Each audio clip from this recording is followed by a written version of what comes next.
South Korea's rise to a global tech powerhouse is one of the most unlikely transformations of the modern era. In the 1950s, the country was devastated, impoverished, and struggling to rebuild after a brutal war. Yet today, it leads the world in semiconductors, smartphones, displays, robotics, and digital infrastructure. How did a nation with no natural resources become the home of Samsung, Hyundai, LG, and SK Hynix? This is the story of how South Korea became a tech superpower. When the Korean War ended in 1953, South Korea's GDP per capita was comparable to some of the poorest nations on Earth. The majority of the population lived in rural areas. Roads were unpaved, electricity was limited, and industrial production was almost non-existent. South Korea had no oil, no natural minerals, no major agricultural advantage. What it did have was an educated population and a determination to survive. During the 1960s, the government made a pivotal decision. Since the country lacked natural resources, its only path forward would be to develop human capital and technology. Schools were built across the country. Thousands of young engineers and students were sent abroad to learn manufacturing, science, and electronics. Japan, Germany, and the United States became training grounds for the first generation of Korean industrial leaders.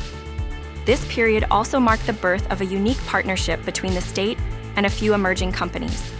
These firms would later become global giants. Samsung started as a small trading company. Hyundai began as a construction firm. LG was a producer of home appliances. But the government saw potential.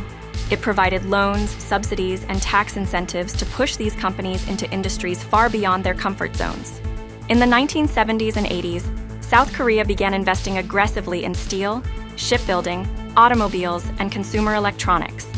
The strategy was deliberate: compete globally, learn fast, and catch up with advanced economies at any cost.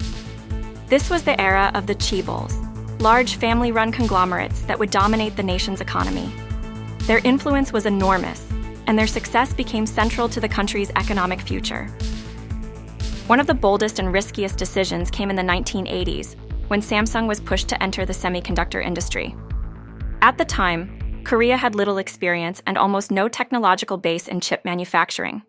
Critics argued the country was too poor, too inexperienced, and too late. But the government and Samsung leadership believed that semiconductors were the future. That gamble changed everything. In 1992, Samsung announced that it had developed the world's first 64-megabit DRAM chip, beating American and Japanese competitors. Overnight, the global tech industry realized that Korea was no longer a follower. It was a formidable competitor. Throughout the 1990s and early 2000s, South Korea doubled down on its tech ambitions.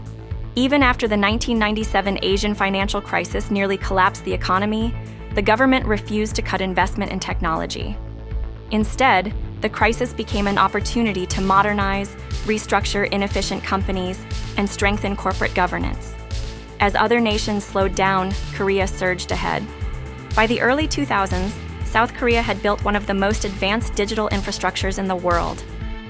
The government launched massive national broadband programs that brought high-speed internet to nearly every home long before most Western countries did. This hyper-connected environment created the foundation for online gaming, digital banking, e-commerce, and PC cafes. Korea became the birthplace of esports and online platforms that would later shape global internet culture. As the world entered the smartphone era, Korean companies were uniquely prepared. Samsung rapidly became the world's largest smartphone manufacturer. LG became a leader in OLED display technology. SK Hynix grew into a dominant force in memory chips. Hyundai and Kia evolved into innovative global automakers with advanced engineering and reliable designs. Korean tech products no longer imitated foreign models. They set new standards. During the 2010s, Korean technology infiltrated nearly every aspect of global supply chains. Korean displays were used by Apple, Sony, and Tesla. Korean chips powered data centers, laptops, and smartphones. Korean batteries fueled the rise of electric vehicles. And the country continued to lead the world in internet speed, fiber networks, and 5G adoption. Meanwhile, Korean culture, K-pop, K-dramas, gaming, and film expanded the nation's global influence, blending technology with soft power. Today, South Korea controls more than 60% of the global memory semiconductor market. In a world where chips are the new oil, Korea stands at the center of global geopolitics. Samsung and SK Hynix produce the components that power artificial intelligence, cloud computing, autonomous vehicles, and advanced robotics. The nation is investing heavily in quantum computing, AI supercomputers, next-generation batteries, 6G networks, and smart manufacturing systems. South Korea is no longer reacting to the future. It is actively building it. But what is the real secret behind South Korea's rise? It comes down to three core pillars. The first is education. The country placed enormous emphasis on learning, producing millions of engineers, scientists, and skilled workers. The second is a powerful state-industry partnership. The relationship between the government and the chaebols was sometimes controversial, but undeniably effective at accelerating industrial growth. The third is long-term vision. Every decade pushed the country toward more advanced technologies, from steel and cars to electronics and semiconductors, and now to AI and quantum research. South Korea did not become a tech superpower by chance. It became one because it had no other choice. From extreme poverty to global leadership, the nation transformed itself through strategy, perseverance, and innovation. Today, South Korea stands as a reminder that even a small country with limited natural resources can reshape the world through knowledge, determination, and technology.